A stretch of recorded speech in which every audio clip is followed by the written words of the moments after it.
ప్రియమైన దేవుని బిడ్డలారా, యేసయ్య నామములో హృదయ అంతరంగం నుంచి మీకు శుభవందనాలండి.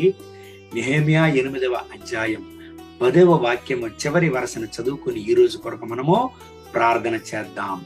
మీరు దుఃఖపడకుడి, యెహోవా యందు ఆనందించుట వలన మీరు బలమొందుదురు. అవును ప్రియమైన దేవుని బిడ్డలారా, నెహెమ్యా అనే దేవుని దాసుడు దేవుని ప్రజలను బలపరుస్తున్నాడు. ఏ పరిస్థితిలోనండి?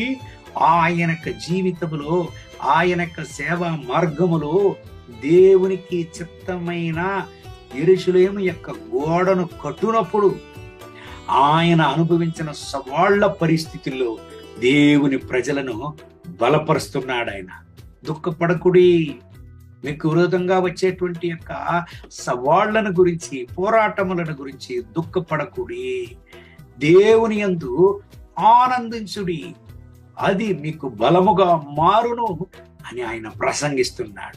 చివరికి జరిగినది ఏమండి? ఈ నెహెమ్యా అనే దేవుని దాసుడు యెరూషలేము యొక్క గోడను కట్టి ముగించాడండి. ఎందుకండి? దేవుని ప్రజల యొక్క భద్రత కొరకు, దేవుని చిత్తాన్ని ఆయన నెరవేర్చాడు. ఈ ఉదయకాల సమయంలో ప్రియమైన దేవుని బిడ్డలారా, మీరు ఎటువంటి దుఃఖంలో ఉంటున్నారు? మీరు ఎటువంటి సవాళ్ల మార్గంలో ప్రయాణిస్తున్నారు? చోలిపోకండి, దేవుని యందు ఆనందించుడి, అది మీకు బలముగా మారును. ఎందుకండి దేవునిలో ఆనందించాలి? దేవుడు మిమ్మల్ని బలపరిచే దేవుడు, ఆయన మీకు మార్గాన్ని తెరిచే దేవుడు, ఆయన అద్భుతాన్ని చేసే దేవుడు. ఫిలిప్పీయులకు 4:13 అపోస్తలుడైన పౌలు ప్రసంగించాడు చూడండి, నన్ను బలపరుస్తూ క్రీస్తు వలన సకలము చేయడానికి నా వల్ల అవునన్నాడు.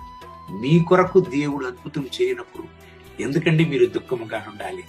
దేవుని యందు ఆనందంగా ఉండండి, సంతోషంగా ఉండండి. దేవుడు మీ జీవితంలో గొప్ప కార్యములను చేసి మిమ్మల్ని బలపరచును. ఈ దేవుని వాగ్దానం ప్రకారం దేవుడు మిమ్మల్ని ఆశీర్వదించి ఈ రోజంతా నడుపును గాక. కళ్ళు మూసి ప్రార్థన చేద్దామా? మహోన్నతమైన ప్రభువా, ఈ ఉదయకాల సమయములో నా ప్రియమైన సహోదర సహోదరుల కొరకు ప్రార్థన చేస్తున్నాను. వీళ్ళను ఆశీర్వదించండి, వీళ్ళను బలపరచండి. మీ కృప కనికరం వీళ్ళ పని దిగివచ్చును గాక. నాయనా, వీళ్ళ దుఃఖాన్ని సంతోషంగా మార్చండి. నెహెమ్యా 8:10 ప్రకారం వీళ్ళ జీవితంలో వీళ్ళు ఆనందంగా ఉండాలి. మీ యొక్క బలాన్ని పొందుకొనని నా రాజా, నెహెమ్యా యొక్క జీవితంలో వచ్చినటువంటి పోరాటాలు నెహెమ్యాను వెనుకకు తీసుకుని వెళ్ళడానికి కాలేదు. కారణం, నెహెమ్యాను బలపరిచారు. నెహెమ్యా ద్వారా మీ ప్రజలను బలపరిచారు. ఈ ఉదయకాల సమయంలో ఈ దేవుని బిడ్డలను బలపరచండి, వీళ్ళకి అద్భుతాన్ని చేయండి, మీ చిత్తాన్ని వీళ్ళ జీవితంలో నెరవేర్చండి. వీళ్ళ దుఃఖం సంతోషంగా మారును గాక. మహిమ ఘనత స్తుతి మీకే. యేసయ్య నామములో వేడుకుంటున్నాం మా ప్రియ పరలోకపు తండ్రి. ఆమేన్, ఆమేన్. God bless you. Have a blessed day.